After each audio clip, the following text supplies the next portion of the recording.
Welcome to Bonnie's Beat. I'm your host, Bonnie Squires. We're coming to you from the studios of Radnor Studio 21 in the heart of beautiful downtown Wayne. We're also broadcasting through mainline television, which is Lower Merion. Yes! Okay.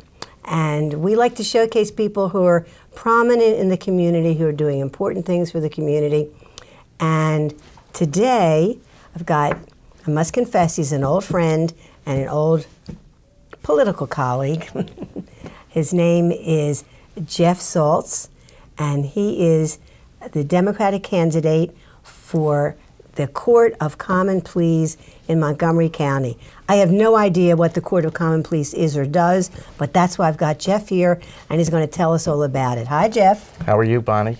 And for law school, I see that you went to Harvard. Yes. A lot of kids that can't get into Penn and Temple go to Harvard. Right. And undergraduate, you went to Princeton. Yes. I like you anyway, even though both my degrees are from Penn. I hope that people don't hold my degrees against me. Okay. What made you pick Princeton? Didn't get into Yale. Seriously? Seriously, yeah. No, I wanted, look, I was thrilled to be offered the opportunity. I wanted a place that was away from home, but not too far from home. Did you apply to Yale? Yes. And you were turned down by Yale? Yes. How's that possible? It's perfectly possible. I don't know that I would get into Princeton today, the way things have gotten so tight. Now, where did you grow up? I grew up in Lower Merion.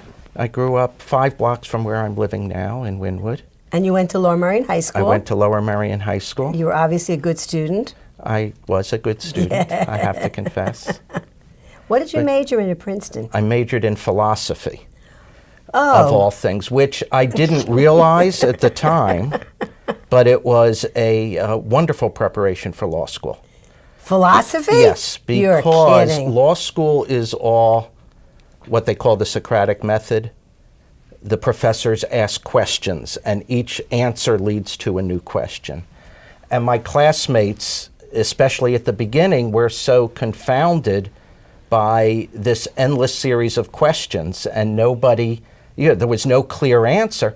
I had been doing that for the past several years in college in philosophy, because that's what it's all about. It's answering questions which pose new questions. So it actually was very good in teaching how to develop an argument, how to question other people's arguments. I enjoyed it. How did your parents react when you said you were majoring in philosophy? Oh my God, they thought I'd be unemployed for life. Well, sure, because on the one ads in the newspaper, you don't see philosopher.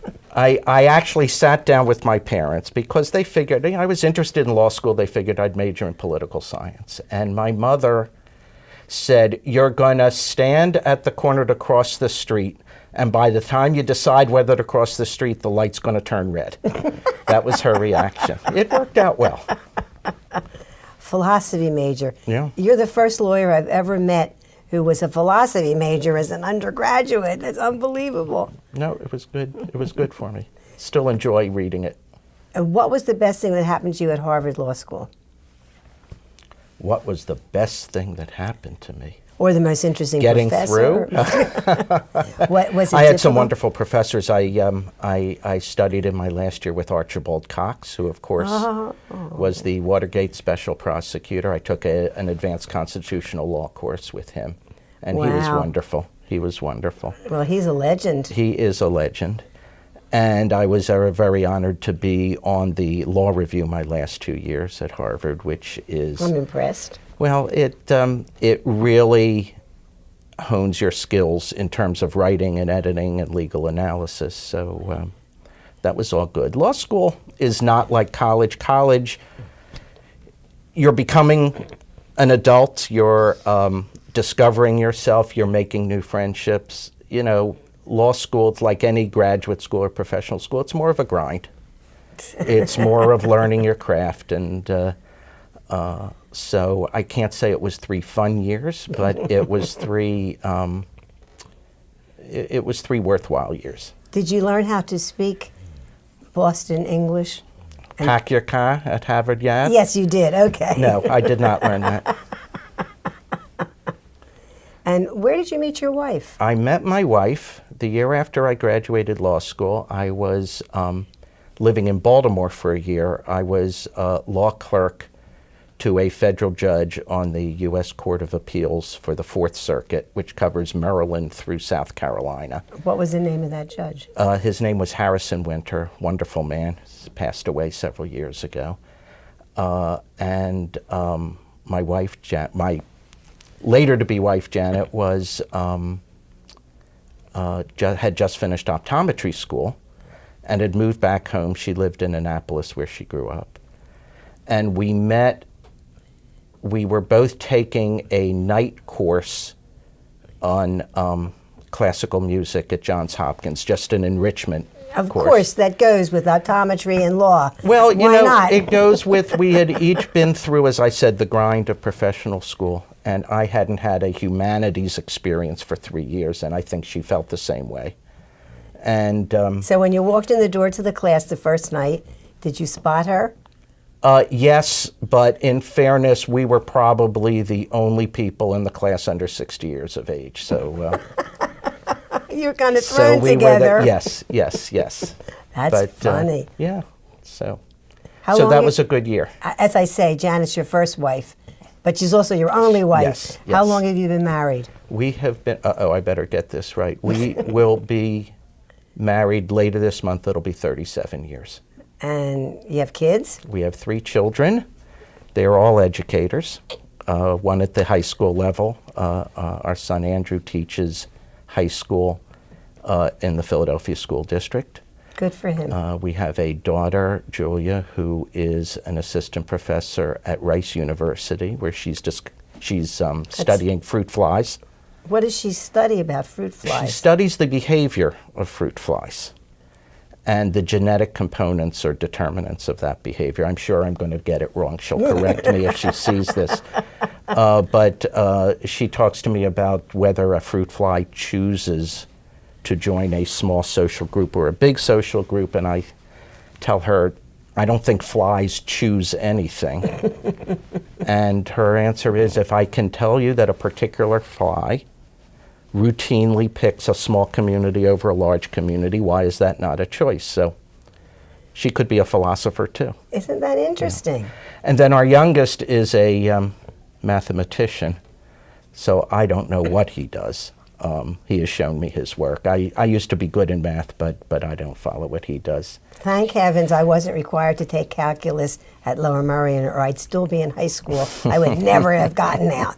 Math was always my weakest A. What can I tell You know, people say that, and my son It's Adam true. tells me that it's sometimes a matter of how math is taught rather than what your own inclinations are. So I'm not good with numbers. I'm great with words, but I'm not good with numbers. I could tell you that right now.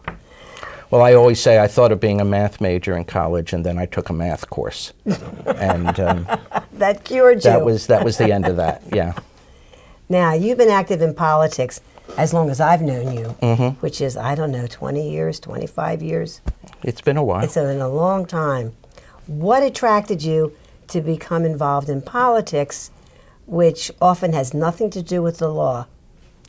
True, it does. A lot of lawyers get involved in politics, but you're right. It's a different field. We bought our house, Janet and I, in Lower Merion, in, I believe, 1983. And in 1984, I went to the local elementary school, our local polling place, on election day. I had no idea who was running. I knew who was running for president. I didn't know the local candidates. And I went to vote for state representative, and the incumbent Republican was on the ballot, and in the Democratic column it was blank. There was no Democratic candidate. And I thought, this is not right. And I think whether you are a Democrat or a Republican, I mean, Lower Merion has changed now. It is now, has been for quite some time, a majority Democratic township. And there are races where the Republicans have no candidate, and that's not good either. Entrenched incumbents can be a problem for either party. So in any case, when I saw there was no Democratic candidate, I said, this isn't right. I should get involved. And I volunteered soon after that. I may be getting my years a little off, but basically I volunteered to help with the Mondale campaign, which shows how far back this goes, and went to a poll watchers training session, which was being led by the then chair of the Lower Merion Narberth Democratic Party, who was Connie Williams. And Connie was giving poll watching training, and she was so enthusiastic about it that I went up to her afterwards. I said, after this election, I'd like to stay involved. And knowing Connie as you do, you know, you don't have to ask Connie anything twice. No. So And I she got a would- phone call from her just a few weeks later, and I got involved in the local Lower Merion Party. And you've been involved ever since. These lights are very hot today. Let me give you a tissue. Thank you because so much. I you're- am feeling the You're lights. melting. I am melting. Thank you, Bonnie. It's funny, the way I got involved in politics, when I first moved to my own house, I grew up in Lower Merion, but when I moved to my house as a young married, we voted whoever we voted the first time, and I went to vote the second time, and they went through the binder and they said, oh, Mrs. Squires, they've changed your polling place. I said, nobody told me. And they said, well, you're a Democrat. I started screaming. I said, what does that have? All voters. And they said, don't yell at us. See the gentleman walking in the door now? He's the chair of the Democratic Party. Go yell at him. So I did. And he said to me, you, Mrs. Squires, you're absolutely right. When I was young, married. He said, and if we had had a Democratic committee woman, you would have been notified. Would you like to be a committee woman? There you go. And I was too embarrassed with my Phi Beta Kappa key from Penn to confess I didn't know what a committee woman was. I didn't know what a committee woman did. So I said, of course. And then it's interesting because you get more of an education working as a committee person in the local party than you can ever get in a political science course in a university. I discovered that, really. So you did it the you right know, way. people often criticize the party system, and it has its faults, but committee people, they're responsible for educating the voters on who the candidates are, on what the issues are. And they're also responsible for recruiting the people who work on the inside, the judge of elections, the inspectors. It's amazing when you think about how the election system runs in this country. And of course, we've had issues in the national news about that, but it is so decentralized. It is neighbors getting together twice a year, primary day and election day, and giving their time. They do get paid modestly, but Some giving get their paid. time the to committee run. people don't the get committee paid. people don't Costs get us a paid. fortune to be committee people because we have to donate to every campaign, right? Right. But it's just amazing how the community comes together every election day, and we are known for free and fair elections, and it's because of the people in every precinct, you know, throughout Montgomery County, throughout Pennsylvania, throughout the country, you know, that give their time to make the system work. Did you ever run for anything before this year, now that you're a candidate for the Common Police Court of Montgomery County? No, I was involved in many campaigns, but this is the first time I've been out front rather than behind the scenes. What prompted you to decide to be a candidate and suffer the slings and arrows? Nah, not too many slings and arrows. There were a number of things. I had thought in the past about running for judge of the county court. The time never seemed right. There were economic pressures. This year seemed right for a number of reasons. First of all, my children are now all financially independent, I'm happy to say. And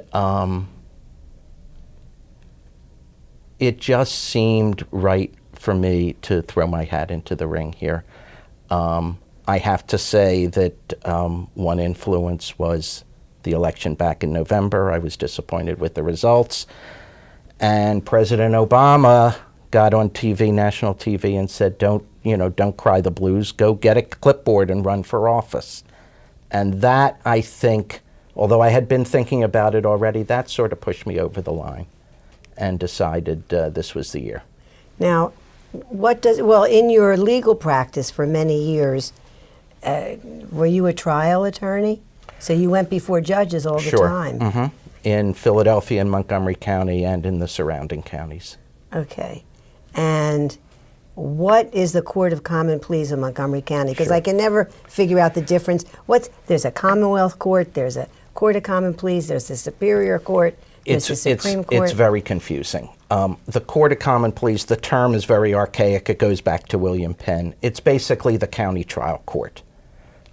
Everyone who's been watching the news the past few weeks knows about it because it's the court where the Bill Cosby trial took place. Oh. It's in Norristown. Okay. If you live in Montgomery County and you're summoned for jury duty, that's the court you go to. Okay. In Delaware County, they go to media. That's right. That's right. Norristown is the county seat in Montgomery County. And it basically, unless you are before what they call a magisterial district judge, which is the local community court, which handles minor offenses and small civil claims, pretty much any legal dispute. And tickets for traffic tickets. Yes, that's where many people encounter the district judge. The Court of Common Pleas, unless you are in one of those categories, handles just about any legal dispute that can come up. So there are 5 divisions: criminal, juvenile, family court, civil, and what they call orphans court, which is basically probate of wills and adoptions. And they all fall under the Court of Common Pleas? Exactly. Yeah. Oh. Yeah. So it's a very broad subject area. I mean, civil, you think you may know what civil is. Civil covers such a range of things. It could be private disputes between 2 individuals or 2 businesses. It could be auto accidents or other personal injury. It can be appeals from zoning decisions or other decisions of local governments. It really, civil is sort of a catch-all for just about anything that doesn't fall in the other categories. Do you have to decide which of the 5 categories you want to be the judge for? Well, I don't get to decide. The president judge gets to decide. Oh. Right now, the president judge in Montgomery County is Thomas Del Ricci, and if I'm lucky enough to get elected in November, then Judge Del Ricci will decide what my assignment will be. And every year or 2. Is there more than one judge in each of the 5 categories? Yes, juvenile has only 1 judge. The largest division is family court. I believe that's 5 judges. Criminal and civil, I may get this wrong, have each about 4. And orphans court? Orphans court has 2. So I've undercounted because it should add up to 23 judges, and I haven't added up to 23. So some of the divisions are larger than I said. But juvenile has only 1. How does one get people to know that they're running for judge? Because most people are totally ignorant, and I claim ignorance of what the judicial system is because I didn't know how many divisions. I didn't know what Common Pleas Court did. I still don't know what Commonwealth Court does. What does the Commonwealth Court do? There are 2 frontline appeals courts in Pennsylvania.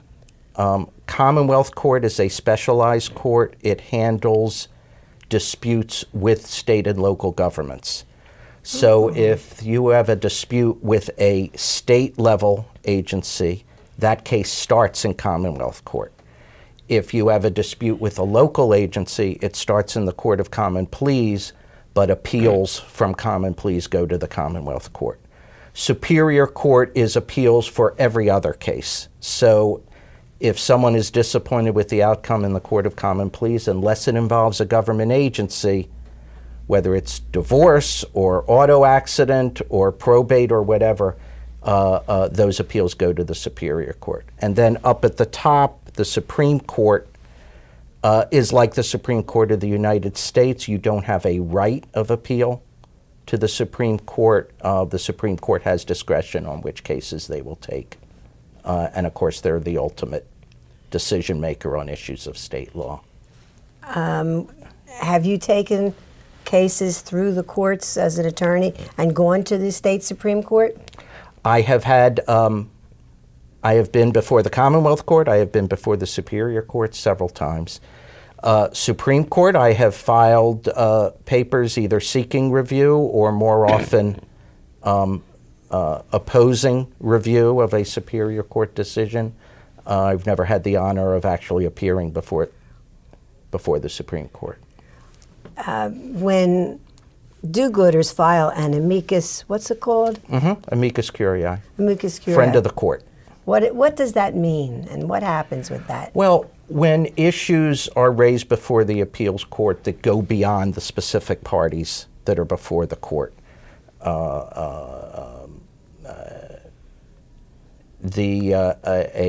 for example, an issue regarding labor relations. Industry groups and labor groups may want to weigh in because the decision of the appeals court is going to affect more than the specific parties before the case. They're setting a precedent. Their ruling will set a precedent that's going to affect labor unions and employers. So often these groups want to weigh in. They don't want their fate decided by the particular parties before the court. And amicus briefs, and I have filed some amicus briefs over the years, amicus briefs give the appellate courts the opportunity to see what the broader implications would be of their rulings in the particular case before them. What's the most challenging case you ever took to court?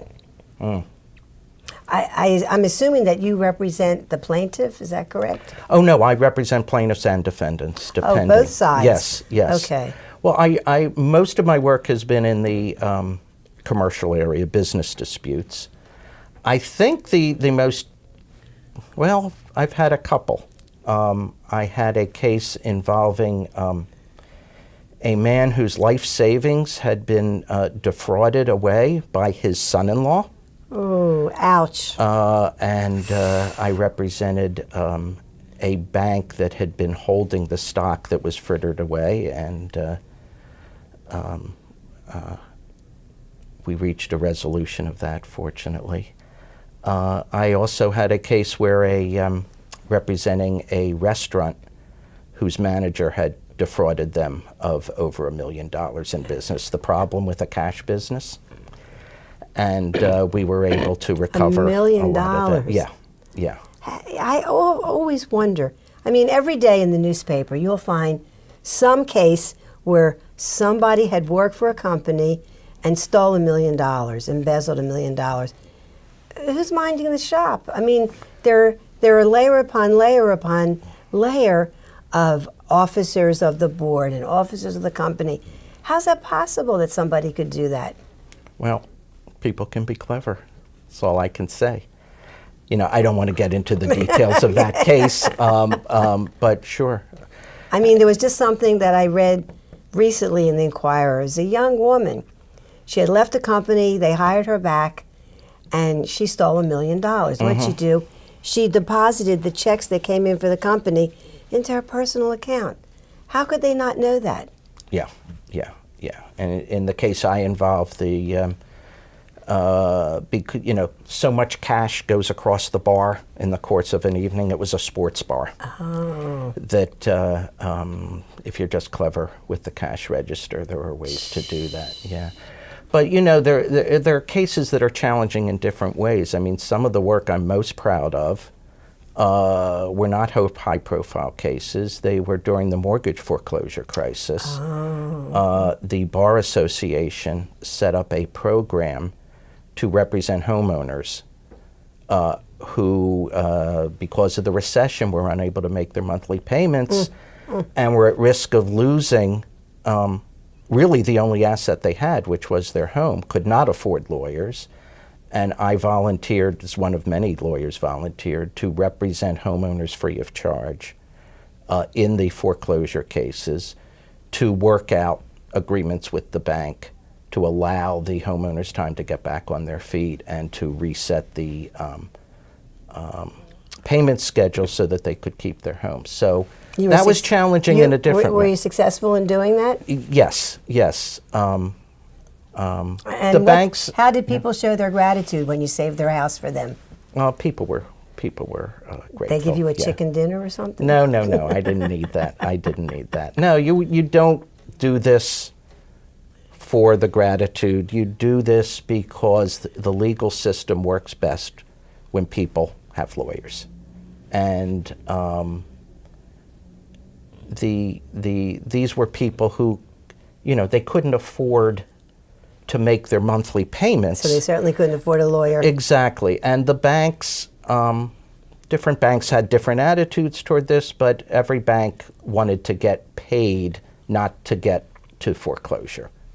So Sure, because then the bank's stuck with an empty house and they have to try to sell it. Right. That's not a pleasant thing because banks are not in the real estate business usually. Right. And then in the meantime, these poor people would lose, as I said, pretty much their only asset of any value. They would be out. They would have to move in with family or possibly find a rental if they could come up with a deposit. So it was a win-win to work these out, but these were people who would have trouble negotiating directly with the banks. So that was challenging in a different way, but also very gratifying. Now, how do you juggle your legal practice concerns and obligations, your family obligations, and getting out to meet voters so they'll know who Jeff Saltz is when they look at the candidates for the Montgomery County Court of Common Pleas on November 7th? Well, I can come on your TV show. That's one way. Okay, all right. No, it's been a busy year having the law practice and also campaigning. Do you knock on doors? I have knocked on doors. I knock on doors. I go around with local candidates. Everyone says an odd number year is an off-year election. I hate that term. As far as I'm concerned, every year is an on-year election. Yeah. I vote every year, twice a year, in the primary and the general election. And I hope that everyone watching is motivated to do that. But this year, we not only have elections of judges, we have elections of local officials in Lower Merion, for example. The township commissioners in the even-numbered wards, 2, 4, 6, and so on, are up for election. The school board is up for election. And throughout Montgomery County, there are local races for mayor, for tax collector, City council, whatever. Yeah. So I go around with the local candidates. They're the ones who drive turnout because, I'm hoping for a good turnout for a municipal year, but it's those local candidates who drive that because people want to vote for their neighbors. Neighbors vote for neighbors. They come to the polls for their neighbors. In the presidential election last year, it's really hard to believe that if we get like a 20% turnout, people are cheering. I mean, and then you see on CNN in some African country where people are lined up for days in 100-degree heat to cast a ballot. And people find the lamest excuses why they can't get to the polls. Absolutely. So yeah, I don't want to go out and vote, everybody. Make sure you vote and make sure you're registered to vote. Absolutely. Registration closes 4 weeks before the election, which is November 7th. So if you're not registered, please register well in advance of October 7th and mark your calendars on November 7th to vote. And I always tell people, I don't care if you register Republican or Democratic, but you have to register with a party in order to be able to vote in primaries. Otherwise, if you just wait until all the candidates have been picked and vote in the general, you don't really have a say in the whole process. So I urge everybody, register with a party and it makes sense to register either Democrat or Republican. And now you can do it online. You can register to vote online. So I'm always suspicious of that. then you can mail yours in. Of course, Right. you're registered. You've been voting My whole life. regularly for years. And my yeah. whole life. Well, the interesting thing is, the first year that I voted, John F. Kennedy was running for president. I voted for him, and he won. And I thought, oh, this is easy. I'm going to do this. And then it took many, many years till I got another winner on the presidential side. You know? Well, our guest today has been Jeff Saltz, Esquire, who is running for the Court of Common Pleas in Montgomery County. And I wish you all success, Jeff. Thank you, Bonnie. And thank you so much for coming on the show. It was And- my pleasure. It was fun. Thank you. And we'll see everybody next week.